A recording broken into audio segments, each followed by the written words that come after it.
There actually are many accessory organs. In this section, we're going to talk about the liver, and we're going to talk about the pancreas. And I guess we're actually going to talk about the gallbladder too. The salivary glands are also accessory organs. So parotid, submandibular, mandibular, and sublingual. Those are also accessory organs. It just was easier to talk about them in the oral cavity section. So liver, gallbladder, pancreas. Let's start out with the liver. Liver, I just want you to take a minute, and you'll notice that most of us have our livers on our right side. So pat your liver right now. Your liver is a lifesaver. It is incredible. The liver, the jobs of the liver are ridiculous, diverse. We should have an entire class on the liver, and we are not going to have an entire class. The liver is responsible for detoxing your blood. It's one of the reasons why, if you are an alcoholic, it damages your liver, because alcohol is a poison. It's yeast pee. You ingest your alcohol. Every single thing you ingest, okay, did you hear this? Let me clarify. Every single thing you absorb from your lumen of your digestive tube will go through the liver. Every single thing. So when you drink 800 gallons of yeast pee because you think it's fun, all of that poison goes to your liver. And then your liver's like, what did you do, and why did you do this to me? Don't worry, I got you. You must have made a mistake and accidentally poisoned yourself. I will fix it. And your liver goes through, and the cells in your liver literally detox that alcohol, break it down, change it up. That's hard on a liver. The liver takes one for the team and gets itself poisoned to protect the rest of the body. It totally takes one for the team in all forms of poisons. But super interesting that every single thing that you absorb in the digestive tract goes through the liver. The liver has other functions. One of them that is related to the digestive system is that it also produces bile. And someday, if you're lucky, I'll tell you the Linus the pig story about bile and the 5-pound tub of butter. And we could even call and interview my brother, who was Linus's father at the time, and find out, like, dude, what happens if you eat a 5-pound tub of butter? Bile is a substance that is produced in the liver, and it is stored in the gallbladder, and it helps emulsify fat. So it's a secretion that is dumped into the duodenum, and when it's in there, it actually helps break down, it like surrounds fat blobs and increases the surface area so that there's more surface area for lipases or fat enzymes to break that fat up, so that it's in a small enough chunk that you can actually absorb it into your bloodstream. Fat is like gold. Like our bodies, it's an excellent source of energy, and you want to absorb as much of it as you can, even when you don't want to absorb as much of it as you can, and so your body is actually pretty efficient at it. The bile is, clarify, it's stored in the gallbladder. It's produced in the liver, so make sure you're super clear on that. Let's look at how, this is actually all going to be related. So I'm going to go to another page because I'm going to draw my own windified version of this little scenario here. And my windified version is going to have a liver. So this is purely diagrammatic, and I'm doing this for you so that you can see the ducts that are involved in bile production, and our pancreas are going to come into this mix too. So you actually have a couple of ducts in the liver, and again, this is totally diagrammatic. Yikes, because that duct would not be working very well, would it? You have the left and right hepatic ducts. And these guys are receiving bile from the liver. So bile tends to be green,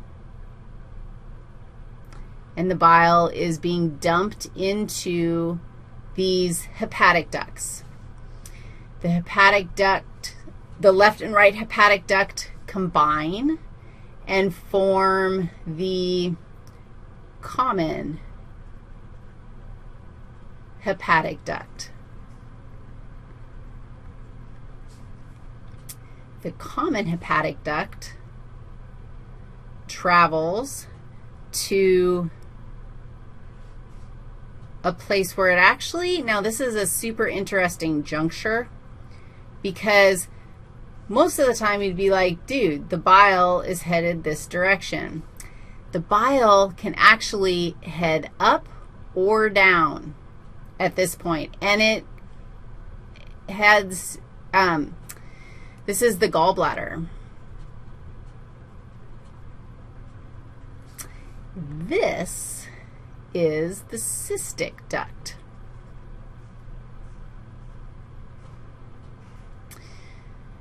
So bile produced in the liver travels down the left or right hepatic duct into the common hepatic duct.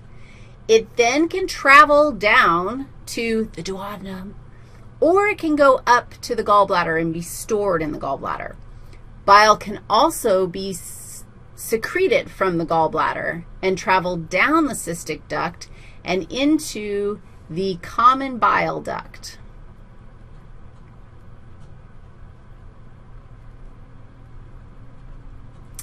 The common bile duct combines or joins with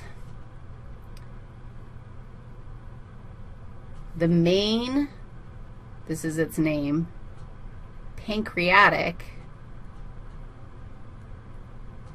duct. That's a good name. I don't know why. It's a gland, so it's kind of puffy. This is the pancreas.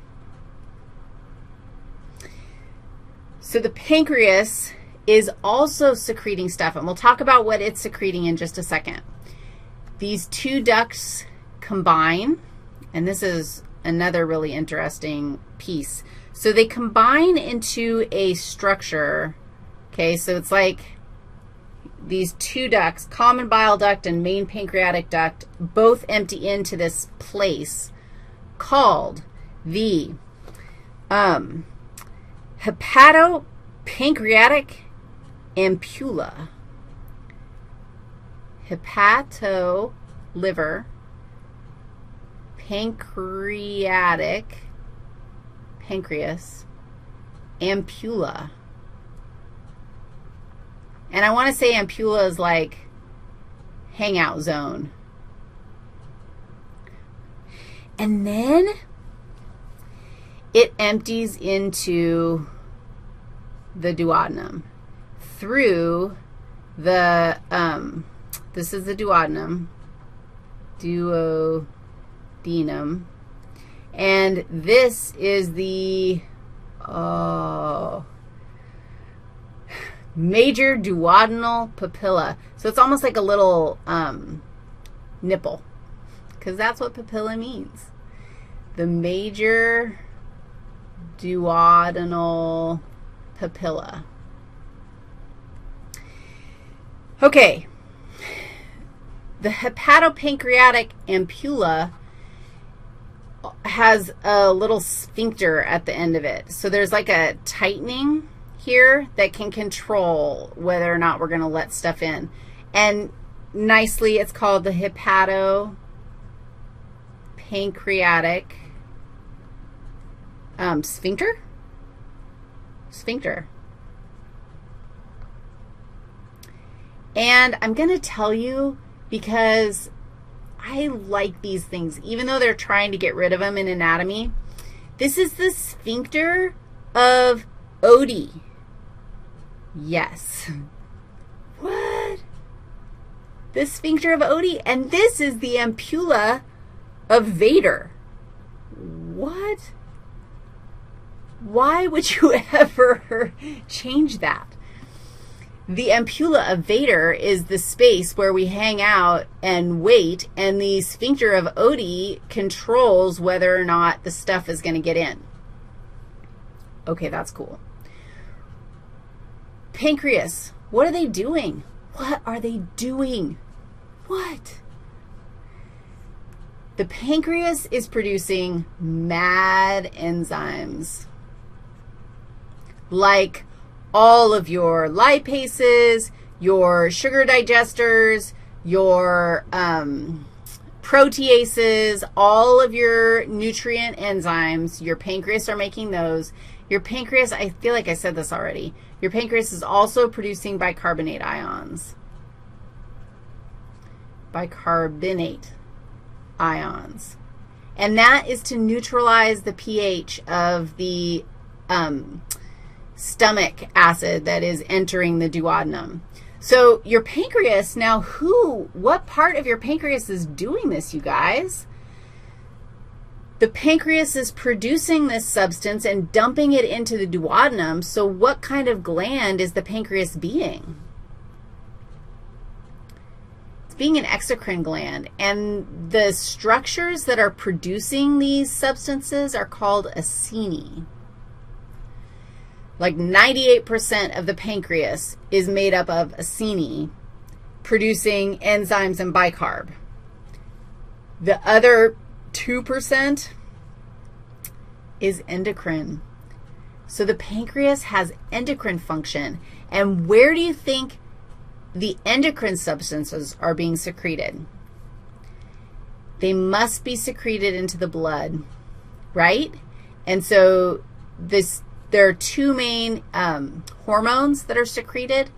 There's insulin and glucagon. And I was going to say something about that. Oh, it's produced in these structures called pancreatic islets, or another like cool person's name, the islets of Langerhans. Why would we get rid of those things? Okay, I think that looks good to me. How's it looking to you? All right, our last task is to look at the mesenteries in the body, which is a conceptual and spatial challenge. Let's do it.